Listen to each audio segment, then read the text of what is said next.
ઓમ આપણો આજનો આ યુવા સ્વાધ્યાય કે જે સ્વાધ્યાયનો લાભ લેનાર સર્વે મુમુક્ષુ ભાઈઓ બહેનોને આત્મભાવે વંદન. આમ ગણીએ તો કોવિડ મહામારી અને સમય વીતતો જ ગયો. એક વર્ષ ગયું, એક વર્ષ પછી આ બીજું વર્ષ પણ લગભગ પૂરું થવા આવશે. મહામારીનું જોર ભારતમાં તો ઓછું થઈ ગયું છે, પણ છતાં પણ ઘણા બધા લિમિટેશન્સ છે.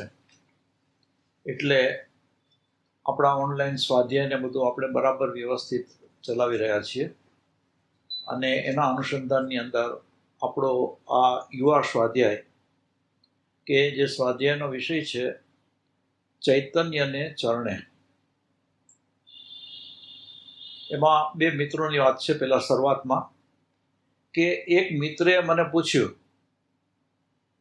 કે તમને કઈ પ્રાર્થના વધારે ગમે? ત્યારે પેલો મિત્ર કહે છે કે મને ગમતી પ્રાર્થનાઓનો કોઈ અંત જ નથી. ન જાણે કેટલીય પ્રાર્થનાઓએ મારા હૃદયમાં સ્થાન જમાવેલું છે. એમાં કઈ પ્રાર્થનાનો ઉલ્લેખ કરું? તો કે છે તો પણ એકાદ વાનગી કહો ને. ત્યારે આ મિત્ર કહે છે કે યોન નાગુચીની પ્રાર્થના ખૂબ ગમે છે. તો સંભળાવો. મેં એમને એ પ્રાર્થના સંભળાવી ને એ એમને ખૂબ જ ગમી. એમાં એ જાપાની કવિએ પ્રભુને પ્રાર્થના કરી હતી કે ગમે તેવી આસમાની સુલતાનીની વચ્ચે પણ સ્મિતની રેખા વિલાવી ન જોઈએ. ફરીથી લઉં છું કે જાપાની કવિએ પ્રભુને પ્રાર્થના કરી કે ગમે તેવી આસમાની સુલતાનીની વચ્ચે પણ સ્મિતની રેખા ન વિલસાવી જોઈએ. આનો અર્થ હું એવો કરું છું કે કવિ હંમેશા કૃતજ્ઞતા, આભારશીલતાના ભાવમાં નિમગ્ન રહેવા માંગતા હતા. એવું બને તો કેટલું સારું થાય. તો હવે આ કવિ હંમેશા કૃતજ્ઞતા અને આભારશીલતાના ભાવમાં મગ્ન રહે, અને એના માટે થઈને એના મોઢાના સ્મિતની રેખા છે એ સતત ચાલુ રહે. અને એવો ભાવ વ્યક્ત કર્યો કે આવું બને તો કેટલું સારું થાય. હવે આટલી વાત કર્યા પછી થોડાક સાધક મિત્રો વ્યવહાર અને આધ્યાત્મ વચ્ચેના સંબંધની ચર્ચા કરતા બેઠા હતા. હજો સાંભળજો. બધા મુમુક્ષુઓ સંસારની વચ્ચે રહી અને વ્યવહાર કરી રહ્યા છે, અને એમાંના બધા મુમુક્ષુઓને પોતાનું આધ્યાત્મિક ઘડતર કરવાની પણ ભાવના છે. તો આ જે બધા મિત્રો છે એ વ્યવહાર અને આધ્યાત્મ વચ્ચેના સંબંધની ચર્ચા કરવા બેઠા હતા. એટલે મેં ગંભીરતાપૂર્વક એક પ્રશ્ન રમતો કરેલો કે વ્યવહાર અને આધ્યાત્મને શો સંબંધ? નવા સાધક મિત્રો હતા, તેમણે સામસામા છેડાના અભિપ્રાય આપવા માંડ્યા. મને લાગ્યું કે આમ કોરી શબ્દ ચર્ચા, તર્ક અને દલીલો પ્રશ્નના હાર્દને મારી નાખશે. એટલે વાતચીતને નવો વળાંક આપવા મેં કહ્યું કે વ્યવહાર અને આધ્યાત્મ પરસ્પરના વિરોધી છે એમ માનવું એ ધરમૂળથી જ ખોટો દ્રષ્ટિકોણ છે. વ્યવહાર અને આધ્યાત્મ પરસ્પરના વિરોધી છે એમ માનવું એ ધરમૂળથી જ ખોટો દ્રષ્ટિકોણ છે. કહેવા માટે એમ જરૂરી કહી શકાય કે એ બંને પરસ્પરના પૂરક છે, પણ અભિગમે પણ આ અભિગમ પણ અધૂરો છે. બંને પરસ્પરના પૂરક અને છતાં પણ આ અભિગમ અધૂરો કીધો, કેમ કે વ્યવહાર અને આધ્યાત્મને અલગ જ શા માટે ગણીએ? સવાલ મળ્યો. એમને એકબીજાના પૂરક ગણવામાં પણ જુદાગરીનો પેલો ભાવ જ દેખાય છે. પણ માયાવી વ્યવહાર ભાવના કાદવમાં ગળાડૂબ રહેનારને આધ્યાત્મ વધુ પારકું લાગે, એમાં આશ્ચર્ય શેનું? હવે આ બે પરસ્પર વ્યવહાર અને આધ્યાત્મ, તો સામાન્ય સંસારી જીવ છે એને તો આધ્યાત્મ જુદું જ લાગે. પણ આ જે અભિપ્રાય અથવા તો જે રિયાલિટી છે કે જેને પોતાનું આધ્યાત્મિક ઘડતર કરવું છે, ને તો એ બંને પરસ્પરના પૂરક માનવા જોઈએ, અને છતાંય કે છે એ અભિગમ પણ અધૂરો છે. વ્યવહાર અને અધ્યાત્મને અલગ જ શા માટે ગણવા? એટલે જે વ્યવહારિક જીવન છે એ આધ્યાત્મમય હોવું જોઈએ. આ નાની વાત કહી અને મેં સૌના ચહેરા તરફ જોયું. મને એમ લાગે છે કે જેટલા મુમુક્ષુ આ સ્વાધ્યાય સાંભળે છે ને એના ચહેરા ઉપર પણ જોવાની જરૂર છે. કે સૌના ચહેરા તરફ જોયું તો મને તરત જ ખ્યાલ આવ્યો કે એ બધા જ મિત્રો કંઈ અસ્પષ્ટતાના ગોળ ગોટાળામાં ફસાયા હતા. અમારા વર્તુળમાં એક નવા આવેલા જુવાનિયાએ કહ્યું કે આમાં જાજી સમજ ના પડે, આપણે હવે બીજી સારી નક્કર વાત કરીએ. એટલે આ જે લેખક છે એ કહે છે જેવી તમારી મરજી. તો એમણે કીધું કે એક પ્રશ્ન પૂછું? એટલે લેખક કહે છે કે અવશ્ય. હવે જે આ સવાલ છે, આ યુવાન જે સવાલ પૂછે છે એ શું સવાલ પૂછે છે કે આધ્યાત્મિક સાધના કરનારે પૈસાદાર થવું જોઈએ કે ગરીબ? સરસ પ્રશ્ન હતો, પણ મારી હંમેશની ટેવ પ્રમાણે મેં પ્રતિ પ્રશ્ન પૂછ્યો કે તમને શું લાગે છે? બાપુજીની પણ આ જ આદત હતી. ગરીબ રહેવું જોઈએ એમણે કહ્યું. શા માટે? મેં વળતો પ્રશ્ન કર્યો કે પૈસાદાર થવાય તો આધ્યાત્મમાં રસ ઓછો થવા માંડે. આ વિધાનનો જવાબ આપવાને બદલે મેં ચારે તરફ દ્રષ્ટિ ફેરવી. બીજા એક મિત્ર કહે કે એ વાત બરાબર નથી. તો લેખક કહે છે કે મેં એને ઉશ્કેરવા માટે એમ કીધું કે એમ કેમ? તો એના જવાબમાં કહે છે કે ખરેખર તો ગરીબ માણસોને ઘણી તકલીફ હોય છે. એમને અનેક ચિંતામાંથી પસાર થવાનું હોય છે. તેથી સાધના માટે એમને સમય જ મળતો નથી. તો એ લોકો સી રીતે આધ્યાત્મમાં પૂરતો રસ લઈ શકે? સવાલ સામે પૂછ્યો. મને થયું કે ચર્ચા ઊંધે માર્ગે ફંટાય છે. પૈસાનું અસ્તિત્વ કે તેનો અભાવ આપણી બાહ્ય જીવનશૈલી પર ઘણો પ્રભાવ પાડી શકે. આપણા મન હૃદય પર પણ એની કેટલીક અસરો આપણે સ્વીકારવી રહી. પણ પૈસો આપણી આધ્યાત્મિક સાધનાનું પ્રેરક કે અવરોધક બળ બને એ માનવાની મન ના પાડે છે. હવે આ વાત બરાબર અંતકરણની અંદર બેસાડવાની છે. કેમ કે કોઈને એમ થાય કે પૈસો હોય તો આધ્યાત્મિક સાધના સારી રીતે કરી શકે. ઘણા એમ કે ભાઈ આ ગરીબ લોકોને તો કમાવાની જ ફિકર ચિંતા હોય, તો એ ચિંતામાં એ લોકો આધ્યાત્મની આરાધના કઈ રીતે કરી શકે? ત્યારે હવે આની અંદર શું કહે છે કે પૈસો આપણી આધ્યાત્મિક સાધનાનું પ્રેરક કે અવરોધક બળ બને એ માનવાની મન ના પાડે છે.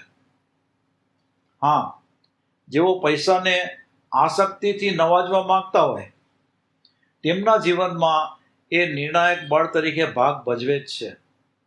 પણ જળ વસ્તુઓની ખરીદી પૈસાનું મૂલ્ય પાડી શકે એ મને નથી સમજાતું.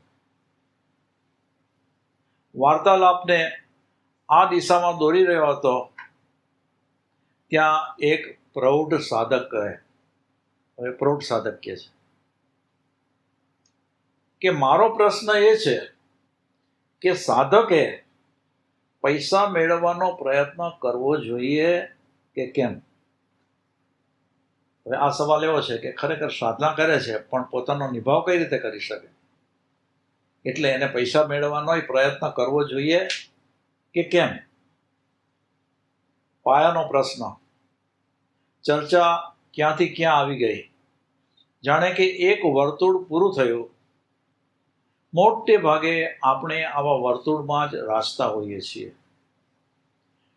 કોઈક જ વાર આવા પ્રશ્ન છેડાય, શબ્દોની કડીઓ પકડીએ, મોટી ચર્ચાઓ છેડાય અને પાછા હતા ત્યાંના ત્યાં.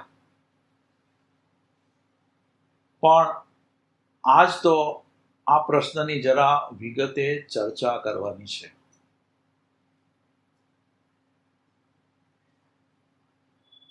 હવે આ ચર્ચા જે કરવાની છે એમાં કે છે કે આ બાબતમાં વિશ્વ ધર્મો શું કહે છે એ તપાસી લઈએ. હવે આ આખી વાતની અંદર વિશ્વના ધર્મો આ સવાલના અનુસંધાનની અંદર એ શું કહે છે જરા તપાસી લઈશું. કે અથર્વવેદમાં સમૃદ્ધિ પ્રાપ્ત કરવા માટેના અનેક મંત્રો છે. ઋગ્વેદમાં તો સમૃદ્ધિને કેન્દ્રમાં રાખી અને અસંખ્ય પ્રાર્થનાઓ અને ઋચાઓ રચવામાં આવી છે. વૈદિક ઇન્દ્ર એ સમૃદ્ધિનો દેવ ગણાતો. યજ્ઞ ઉપાસના આ નિમિત્તે જ થતી. હવે આ હકીકતની અંદર હિન્દુમાં જે વેદમાં માને છે એની વાતચીત થઈ. હવે કુરાન, તો કે કુરાનમાં જીવનની સગવડો આપનાર ખુદા તાલ તરફ અહેસાસ વ્યક્ત કરતી અનેક આયાતો જોવા મળે છે. પછી અવેસ્તામાં પણ પરવરદિગારના સમૃદ્ધિ સર્જનના કાર્યો વિશે મંત્રો છે. બાઇબલમાં પણ પ્રભુ પિતાની અનેક આશીષ ભેટો માટે કૃતજ્ઞતા વ્યક્ત કરતા ઘણા ફકરાઓ જોવા મળે છે. હવે આટલી વાત જોયા પછી જાણીતા પાશ્ચાત્ય લેખક હેરોલ્ડ શર્માનું એક પુસ્તક લઈ અને હું બેઠો હતો. ત્યાં એક પંડિતજી આવ્યા. કહે કે શું કરો છો? તો કે છે આંગ્લ પુસ્તક ને. શું કરો છો? આંગ્લ પુસ્તક વાંચો છો? હવે એને તો એવું આંગ્લ પુસ્તક વાંચે તો જાણે કે કંઈક ગુનો કરી નાખ્યો. એટલે લેખક કહે છે હા, પણ એમાં વૈદિક ઋચાઓના અનુવાદ આપેલા છે. શું વાત કરો છો? ત્યારે લેખક એકદમ ડાયો કહેવાય. એટલે હવે આ જે આંગ્લ પુસ્તક વાંચે છે ને એના લેખકની વાત કરે છે કે શું વાત કરો છો? ત્યારે લેખક એકદમ ડાયો કહેવાય. શું લખે છે એ માણસ? એટલે કે છે એમ મસ્કરી નહીં કરવાની. એ એમ લખે છે કે સમૃદ્ધિ અને સુખ એ માનવીનો જન્મસિદ્ધ અધિકાર છે. એમ વેદોમાં પ્રતિપાદિત થયેલું છે. પશ્ચિમના મનોવિજ્ઞાન અને જીવનશાસ્ત્રના ઘડવૈયાઓ તેમજ સાચા ચિંતકોએ શાસ્ત્રોનો આ સંકેત બરાબર સમજી અને ઉપાડી લીધો છે. આપણે ત્યાં પ્રભુની પ્રશંસા પ્રાર્થના કરનારા ઘણા છે. અસંખ્ય સ્તોત્રો અને ભજનો છે. ત્યાં પણ ઈશ્વર પ્રતિ આભારશીલતાનો ભાવ જોવા મળે જ છે. પશ્ચિમે તો આના ઉપર એટલું બધું વજન આપ્યું છે કે એનું આખું નવું શાસ્ત્ર ઊભું થયું છે. તો આનંદની વાત એ છે કે જડવાદી ગણાતું આધુનિક મનોવિજ્ઞાન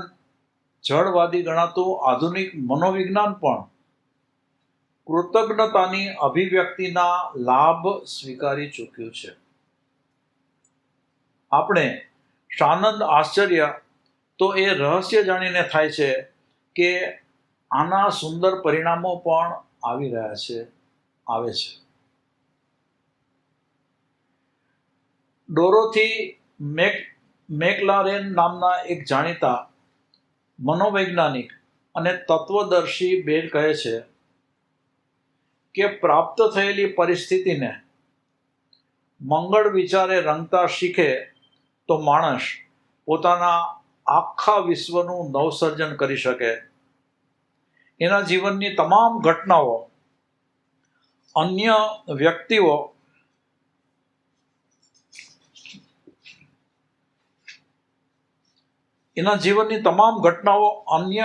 વ્યક્તિઓના સંબંધો અને સમગ્ર જીવનને પલટી નાખવાની શક્તિ આ શુભ ભાવના અને કૃતજ્ઞ વિચારમાં પડેલી છે.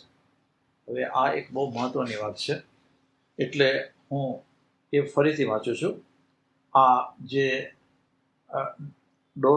ડોરોથી મેકલારેન નામના જે આ તત્વદર્શી બેન છે ને, એણે જે વાત લખી અથવા તો એને જે વાત જણાવી કે પ્રાપ્ત થયેલી પરિસ્થિતિને મંગળ વિચારે રંગતા શીખે તો માણસ પોતાના આખા વિશ્વનું નવસર્જન કરી શકે. એના જીવનની તમામ ઘટનાઓ, અન્ય વ્યક્તિઓ સાથેના સંબંધો અને સમગ્ર જીવનને પલટી નાખવાની શક્તિ આ શુભ ભાવના અને કૃતજ્ઞ વિચારમાં પડેલી છે. તો એક બેને ડોરોથીને પૂછ્યું કે શું શુભ વિચારમાં આટલી બધી શક્તિ છે? શુભ વિચારમાં? તો કે છે હા. તમને શંકા થાય છે? તો એ કહે છે લગભગ એવું છે, એટલે કે મને લગભગ શંકા તો થાય જ છે. તો હવે એનો જવાબ છે કે જ્યાં સુધી શંકા થાય ત્યાં સુધી મંગળ વિચારની શક્તિનો ખ્યાલ નહીં આવે. મંગળ વિચારને વિશે અમંગળ વિચાર કરાય એ કેમ ચાલે? તો સવાલ પૂછે છે, તો શું કરવું જોઈએ? આ પ્રશ્ન ઘણા લોકોને થાય છે. મને પણ એ થતો હતો. મને એક સંતે સમજાવેલું કે રોજ આવા શબ્દ બોલવા.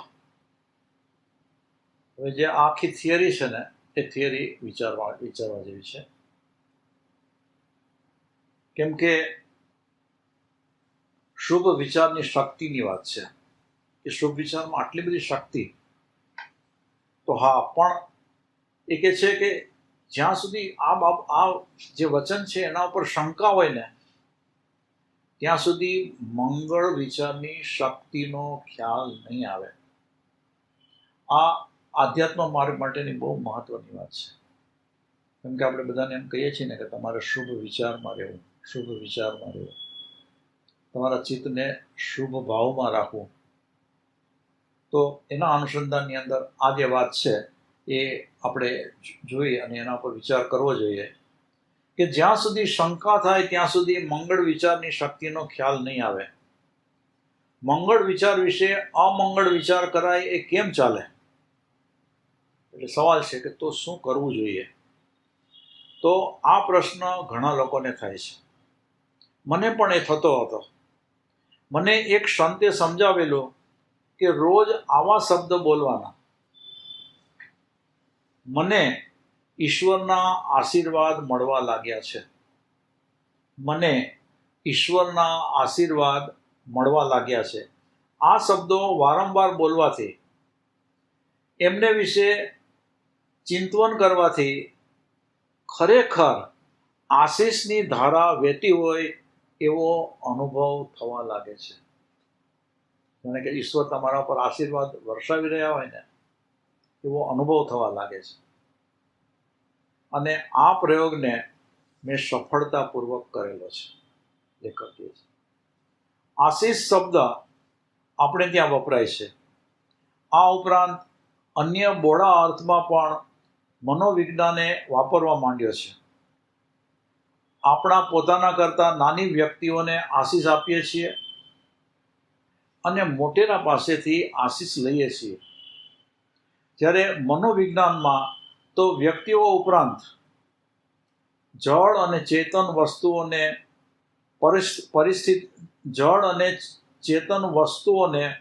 પરિસ્થિતિઓને આશીષ આપવાની વાત આવે છે. હવે મનોવિજ્ઞાનમાં પાછું, કેમ કે મોટી વ્યક્તિ હોય નાનાને આશીષ આપે અને નાનો હોય મોટા પાસેથી આશીષ લે. પણ મનોવિજ્ઞાનમાં તો વ્યક્તિઓ ઉપરાંત જળ વસ્તુઓ અને પરિસ્થિતિઓને આશીષ આપવાની વાત આવે છે.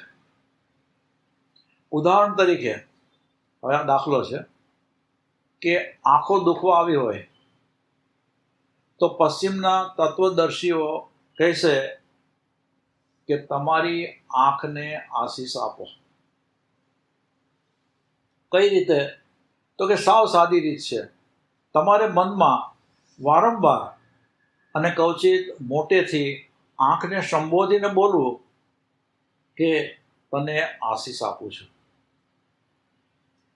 કંઈક નાટ્યાત્મક લાગે એવી આ પ્રક્રિયા છે, પણ એના પરિણામ નક્કર હોય છે. અને એ મારા જાત અનુભવની વાત છે. શરીર, ધન, કુટુંબ, સામાજિક સંબંધો, અર્થતંત્ર કે જીવનની કોઈ પણ બાબતને લગતી કોઈ પણ પરિસ્થિતિમાં આ પ્રક્રિયા દ્વારા અદ્ભુત પરિવર્તન આણી શકાય છે. આ પ્રક્રિયા દ્વારા ડૉક્ટર નોર્મન પીલ જ્યારે નાના હતા ત્યારે એમના પેટમાં સખત દુખાવો ઉપડેલો. એમના પિતાજી કહે કે નોર્મન, તારે જાતે જ દવા કરવી જોઈએ. તો એ કહે છે, એ કેવી રીતે શક્ય બને? તો કે તારા મનને તારો ડૉક્ટર બનાવ. તારા મનને તારો ડૉક્ટર બનાવ. ત્યારે આ નોર્મન પીલ કહે છે, એ મને આવડે શી રીતે? તો કે છે, એમાં શીખવાનું મુશ્કેલ નથી. તારા મન દ્વારા તારા પેટને તું સંદેશો આપ કે એનો દુખાવો મટી જાય. પેટને સંદેશો આપવાનો કે તારો દુખાવો મટી જાય. નોર્મન પીલ આ તો મોટો જેને કહીને મનોવૈજ્ઞાનિક છે. તો નોર્મન પીલ કહે છે કે મેં પ્રયોગ કરી જોયો અને મને આશ્ચર્ય સાથે સમજાયું કે મનની અસર શરીર ઉપર પડે જ છે. પછી તો મનની આ શક્તિનો ઉપયોગ મેં વારંવાર કરવા માંડ્યો. એને કારણે મને જે નોંધપાત્ર સફળતા મળવા માંડી એનાથી પ્રેરાય અને મેં લોકોને એ ટેકનિક શીખવવા માંડી અને એ સફળ થાય છે જ. એ ટેકનિક બીજા લોકો માટે પણ એ સફળતાની પ્રાપ્તિ કરાવરાવે જ છે. હવે આટલી વાત કરી પછી આ બધું કઈ રીતે શક્ય બને છે અને દૈનિક જીવનમાં આ પ્રક્રિયાનો લાભ કઈ રીતે લઈ શકાય એનું એક આગવું વિજ્ઞાન વિકાસ પામ્યું છે. આજે આખી વાત છે ને એની પાછળ આગવું વિજ્ઞાન છે. એ વિજ્ઞાન વિકાસ પામ્યું છે. આપણે ત્યાં આ ભાવની પરંપરા નથી એવું નથી, પણ પશ્ચિમે તો એને નક્કર વૈજ્ઞાનિક ભૂમિકાનો વિકાસ આપ્યો છે. આપણે એને વ્યવહારમય બનાવવાનો વિચાર કરીએ. આ દિશામાં વિચાર કરીએ પછી દાખલો આપે છે કે આ દિશામાં ઉજ્જૈનના ડૉક્ટર દુર્ગાશંકર નાગરે સારું જ્ઞાન આપ્યું છે. કલ્પવૃક્ષ નામના હિન્દી માસકના આ સંપાદકે સ્વર્ણ સૂત્ર નામનું એક સુંદર પુસ્તક લખ્યું છે. એમાં સામાન્ય બાબતમાં પણ મનની ઊંડી શક્તિઓનો ઉપયોગ કેવી રીતે કરી શકાય એના સુંદર કિમિયા આપવામાં આવ્યા છે. સાવ નાનામાં નાની બાબત, સામાન્યમાં સામાન્ય બાબત, અને એમાં આપણા મનની ઊંડી શક્તિ અને એનો ઉપયોગ કઈ રીતે કરી શકાય એ આખી વાત આ ઉજ્જૈનના ડૉક્ટર દુર્ગાશંકરે દર્શાવેલી છે.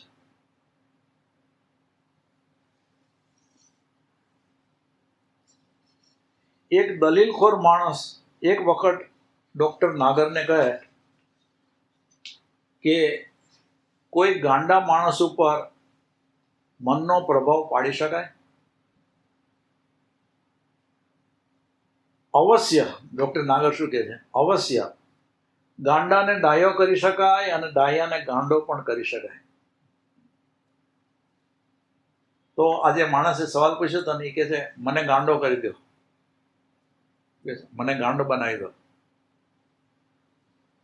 ડૉક્ટર નાગરે ન જાણે કેવી રીતે એના તરફ જોયું અને કેવો સંકલ્પ કર્યો કે ખરેખર ગાંડો થઈ ગયો. એની સાથે આવેલા મિત્રોએ કેટલીક વિનંતી કરી ત્યારે એણે પોતાનો સંકલ્પ પાછો લીધો. આમ મનની શક્તિઓ અગાધ છે. મનની શક્તિઓ અગાધ છે.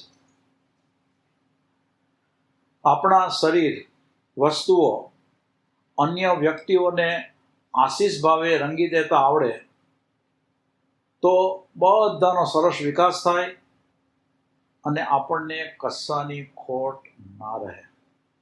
ફરીથી લઉં છું આ વચન.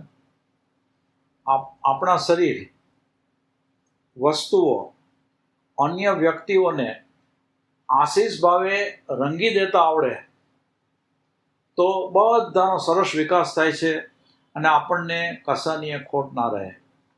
આ વિશે આપણે ત્યાં ઘણી ઘટના બની હશે પણ એની નોંધ કોઈએ રાખી નથી. જ્યારે પશ્ચિમમાં તો વ્યવસ્થિત પ્રયોગો થાય છે અને એની નોંધ પણ રાખવામાં આવે છે. તો ડૉક્ટર નેપોલિયન હિલનો એકનો એક પુત્ર, આ નેપોલિયન હિલના પુત્રની જ વાત છે કે એકનો એક પુત્ર સાંભળી શકતો નહોતો. એટલું જ નહીં, એને કાન જેવી કોઈ વસ્તુ જ નહોતી. એટલે ડૉક્ટર હિલની પત્નીએ ચિંતાથી કહ્યું કે હવે શું થશે? તો ડૉક્ટર હિલ કહે છે કે આપણે એને સાંભળતો કરીશું. એ કેવી રીતે બનશે? આપણે એને સાંભળતો કરીશું. એની પત્ની કહે છે એ કેવી રીતે બનશે? તો કહે છે તમે જોયા કરો, ચમત્કાર થશે. ને ચમત્કાર થયો જ. એનો પુત્ર ઊંઘતો હોય ત્યારે એની પાસે જઈ અને ડૉક્ટર હિલે એને શુભ સંકેત આપવા માંડ્યા. અને આશ્ચર્ય એ થયું કે એનો છોકરો સાંભળતો થઈ ગયો.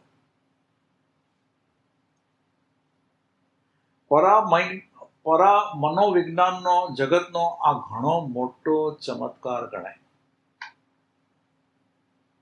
હવે આપણે આટલી વાત જોયા પછી આવા નક્કર પરિણામો પાછળ જે નિયમ કામ કરે છે, હવે આ નિયમનો બરાબર ખ્યાલ આવી જાય ને તો આ આખી વાત સમજવામાં મુશ્કેલી ના પડે. એટલું જ નહીં પણ પોતાના જીવનની અંદર પણ એ વાત અપનાવી શકાય કે આવા નક્કર પરિણામો પાછળ જે નિયમ કામ કરે છે તેને બરાબર સમજી લેવો જોઈએ.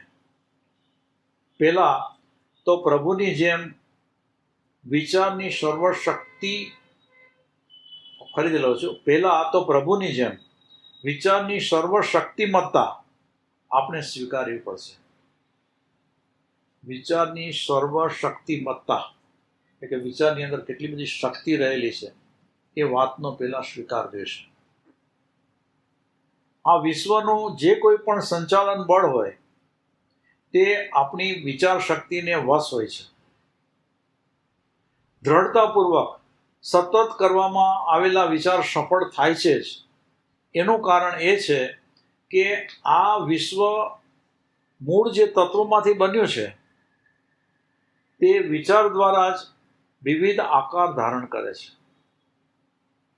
સર્વત્ર સમૃદ્ધિ, પ્રેમ, માંગલ્ય, મધુરતા અને જીવનના બીજ પડેલા છે. આપણે એને ઓળખીએ એટલી જ વાર સર્વશક્તિ અને માંગલ્ય આજે ને હંમેશ માટે આપણા જ છે. અનાદિકાળથી પરમ તત્વ સાથે આપણો સુઘડ સંબંધ રહેલો છે. દ્રઢ વિચાર અને સતત ભાવના સાથે એ તત્વ તરફ વળીએ કે તરત જ એની દિવ્ય શક્તિ આપણી અંદર ક્રિયાશીલ થવા લાગે છે. એના દ્વારા આપણને જે કંઈ જોઈએ તે મળી શકે છે, આપણે પ્રાપ્ત કરી શકીએ છીએ. તો આપણે કોઈ પણ વસ્તુ જેને આપણે આપણી નજરની સામે જોઈએ કે જે વસ્તુ સુંદર રીતે બનેલી હોય કે કેવો રચનાથી હોય, આકારથી હોય, તો એ બનાવનારે તો વિચાર તો કરેલો હશે ને.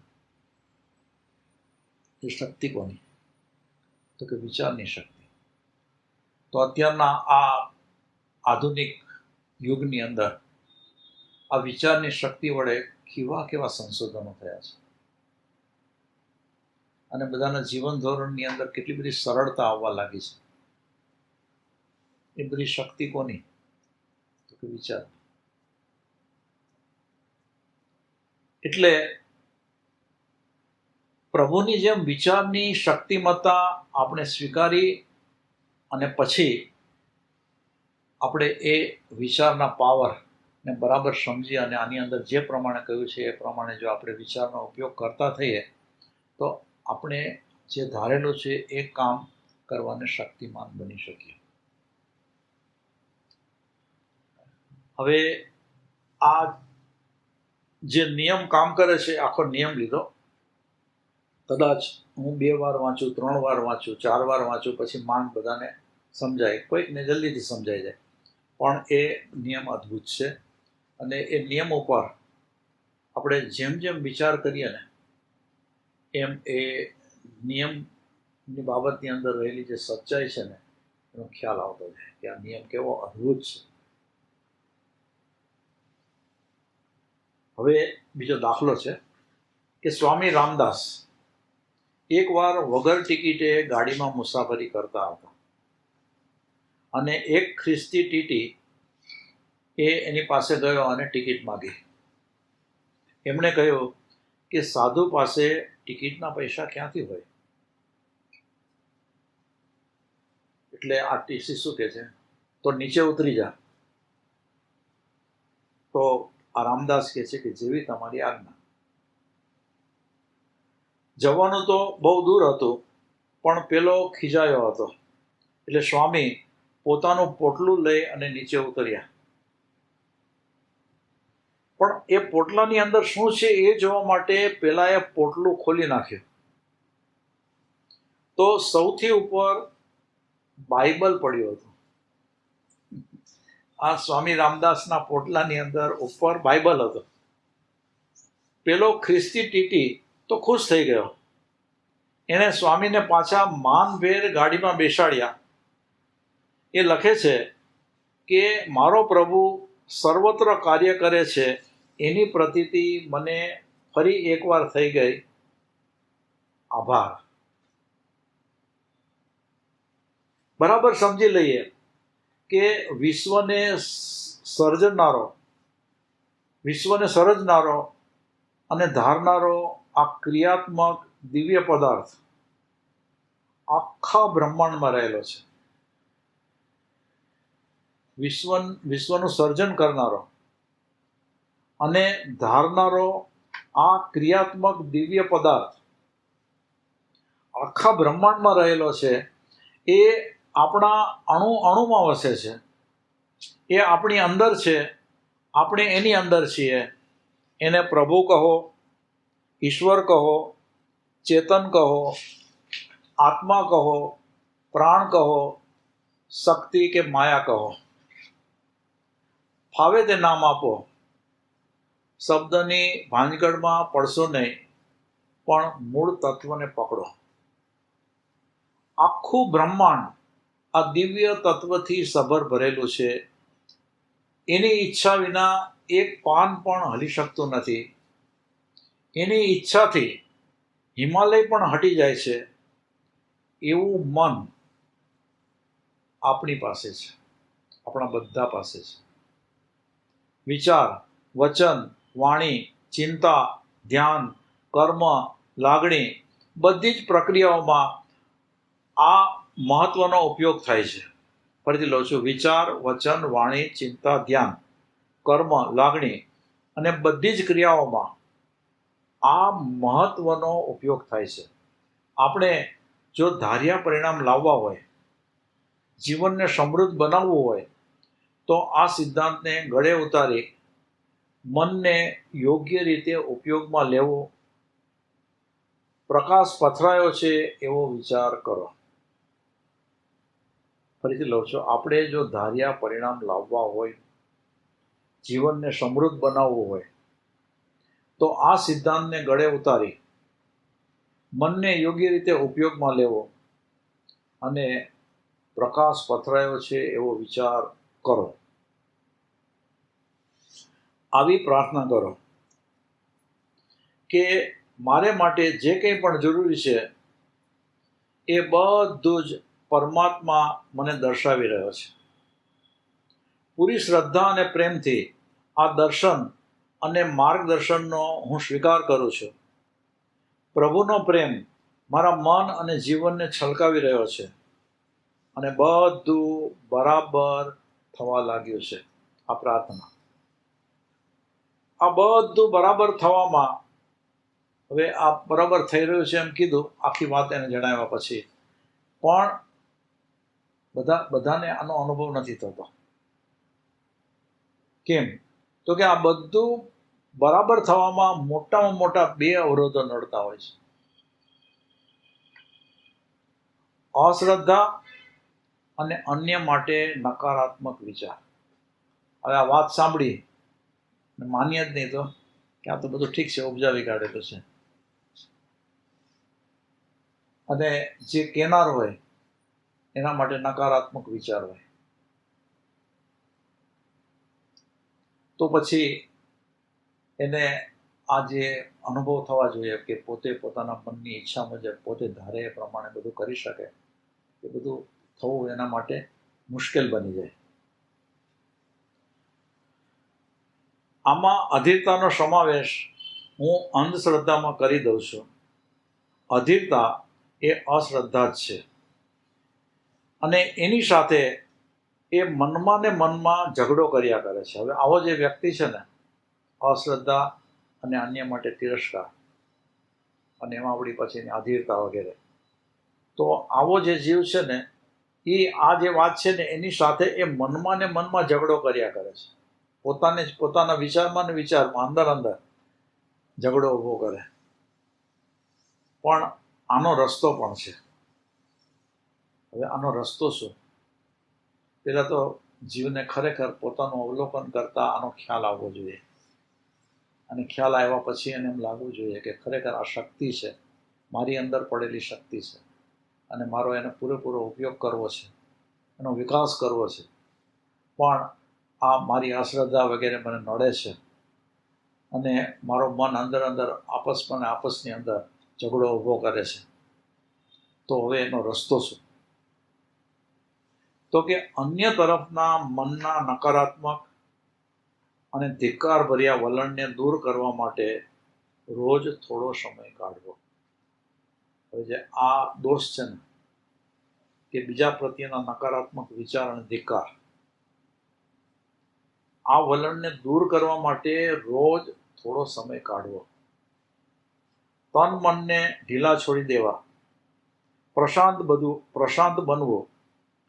પછી વિરોધી લાગતી વ્યક્તિને મનોમન કહેવું કે તને હું આશીષ આપું છું, તારું કલ્યાણ થાવ. તને હું આશીષ આપું છું, તારું કલ્યાણ થાવ.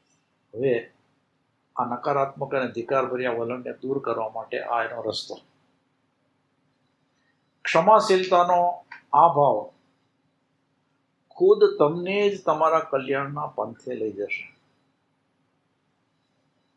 આમ આ મનોવૈજ્ઞાનિક વાત છે, એટલું જ નહીં પણ આધ્યાત્મિક વાત છે.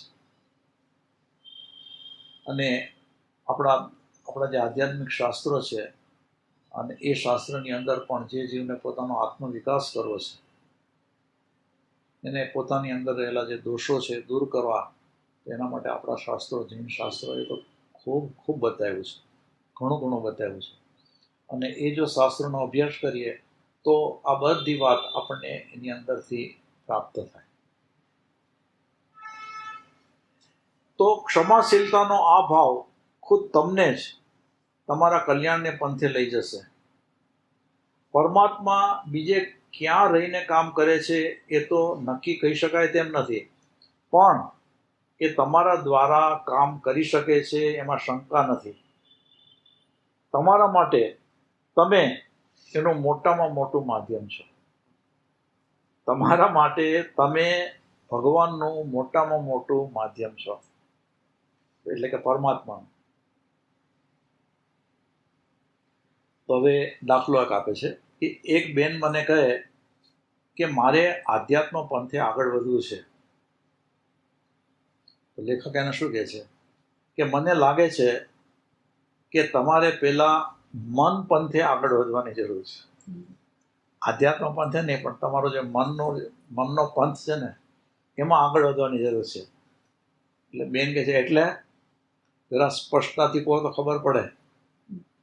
જરૂર, આપણી વચ્ચે આત્મીયતા છે એટલે કહેવામાં વાંધો નથી, એમ કહીને હવે કહે છે કે તમે હંમેશા કડવી વાણી બોલો છો, એમાંથી મુક્તિ મેળવવી પડશે.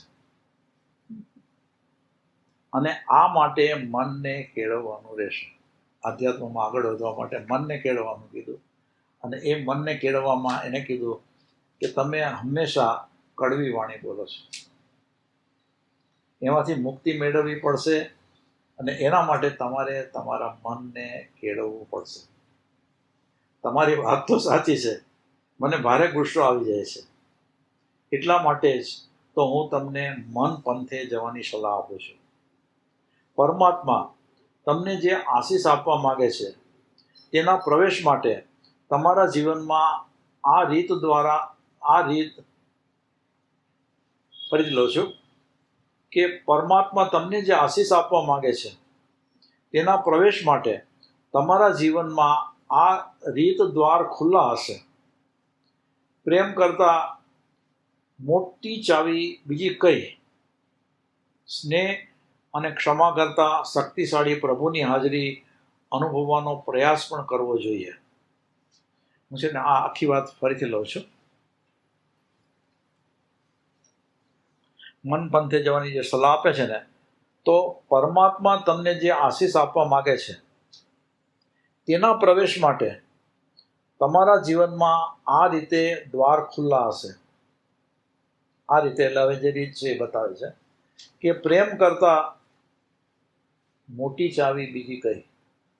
એટલે કે જે પ્રેમ છે ને એ સૌથી મોટામાં મોટી ચાવી, એનાથી બીજી મોટી ચાવી કઈ? એટલે આ પ્રેમ નામનો ગુણ. સ્નેહ અને ક્ષમા કરતા શક્તિશાળી પ્રભુની હાજરીનો અનુભવવાનો પ્રયાસ પણ કરવો જોઈએ. સ્નેહ અને ક્ષમા કરતા શક્તિશાળી પ્રભુની હાજરી અનુભવવાનો પ્રયાસ કરવો જોઈએ. એ વધારે અસરકારક પણ થાય છે. થોડા જ સમયમાં તમને સરસ વિચારો આવવા લાગશે. હૃદયમાં આનંદદાયક ભાવોની ભરતી આવશે. તમે માંગલ્ય પ્રતિ વધારે અભિમુખ થશો. તમારે શું કરવું તેનું સ્પષ્ટ માર્ગદર્શન મળશે. બસ જરૂર છે ક્રોધ, હતાશા, ધિક્કાર અને આંતરિક સંઘર્ષને ફંગોળી દેવાની. જીવનમાં માંગલ્ય અને સમૃદ્ધિનો પૂર્ણ પ્રવેશ થાય એટલા માટે આ બધો કચરો ફેંકી દેવાની જરૂરત છે. ટૂંકમાં જીવનનું નવું આશીષ મંદિર રચવા માટે ભૂમિકાને સાફ કરવી પડશે, પાયા ખોદવા પડશે, પછી એમાં પુરાણ કરવું પડશે, આંતર અને બાહ્ય તૈયારીઓ કરવી પડશે, પૂર્વગ્રહો અને ખોટી માન્યતાઓ છોડી દઈ અને માંગલ્યસભર નવી વિચારણાને જીવનમાં સ્થાન આપવું પડશે. જે વ્યક્તિ પોતાના 3 પૈસાના અહમને છોડી વ્યાપક ચૈતન્યના ચરણ સેવે છે એના જીવનમાં, જો આની અંદર શું કીધું, 3 પૈસાનો અહમ, પણ એ અહમને જ બધા મહત્વ આપે છે આખી જિંદગી સુધી. તો આની અંદર શું કહે છે કે જે વ્યક્તિ પોતાના 3 પૈસાના અહમને છોડી વ્યાપક ચૈતન્યના ચરણને સેવે છે એના જીવનમાં ચૈતન્ય પોતાની સર્વ સમૃદ્ધિ સાથે મહેમાન બને છે. આવા મહાન અતિથિનો આદર સત્કાર કરવા માટે જે કંઈ પણ જરૂરી હોય તે થવું જોઈએ. સમજી લો, પેલા તો અહમ છોડવાની વાત છે કે એ છોડવો જોઈએ અને વ્યાપક ચૈતન્યના ચરણ સેવવા જોઈએ.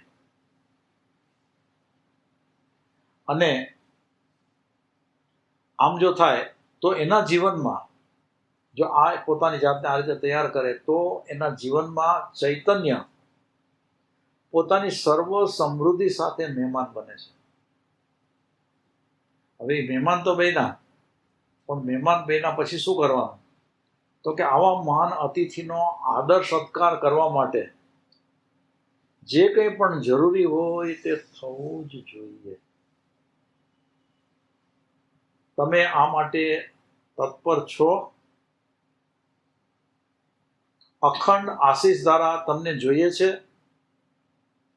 તો પૂર્વ તૈયારી દ્વારા એ માંગલ્યને સર્વ પ્રકારે સમૃદ્ધ બનાવવા આ મહાન પંથે ચાલવા લાગો. પરમાત્મા ને તમારા પણ તમને આશીષ હો. એક તો પરમાત્માના અને તમારા પોતાના પણ તમને આશીષ હો. તમારા આશીષ નહીં હોય તો પરમાત્માના આશીષ વધુ કામમાં નહીં આવે. આ વાત છે ને સમજવા માટે થઈને આ લેખને પાછું ફરી સમજવો જોઈએ, ત્યારે આ વાત વધારે સારી રીતે સમજાય.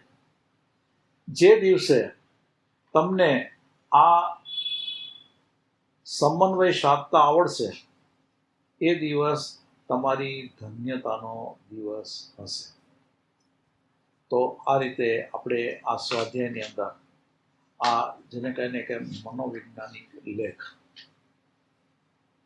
કે જે લેખની અંદર સૂક્ષ્મપણે જે નિરૂપણ કરેલું છે એ નિરૂપણ કે જેની અંદર આપણે આપણા મનની શક્તિનો ઉપયોગ કરી અને આપણું ઘડતર ખૂબ સારી રીતે કરી શકીએ એનો આપણને ખ્યાલ આવે, અને એના માટે થઈને કેટલાક નિયમો અને કેટલીક રીતો બહુ સુંદર રીતે બતાવવામાં આવી છે. તો એ રીતે આ સ્વાધ્યાય આપણે પૂરો કર્યો કે જેનું નામ છે ચૈતન્યને ચરણે. બસ તો આ મારી અહીંયા વાત પૂરી કરું છું. સર્વેને આત્મભાવે ફરી વંદન કરી અને જય ભગવાન.